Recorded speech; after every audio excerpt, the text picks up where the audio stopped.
मोक्षप्रदायिनि मञ्जुळवासिनि वेदनुते पङ्कजवासिनि देवसुपूजित सद्गुणवर्षिणि शान्तियुते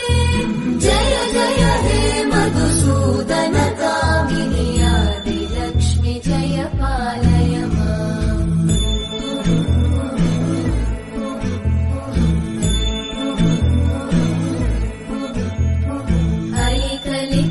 ऐकलिकल्मषनाशिनि कामिनि वैदिकरूपिणि वेदमये क्षीरसमुद्भव मङ्गलरूपिणि मन्त्रनिवासिनि मन्त्रनुते मङ्गलदायिनि अम्बुजवासिनि देवगणाश्रितपादयुते जय जय हे मधुसूदन कामिनि धान्यलक्ष्मि जय पालय माम् जय वरवर्णिनि वैष्णवि भार्गवि मन्त्रस्वरूपिणि मन्त्रमये सुरगणपूजित श्री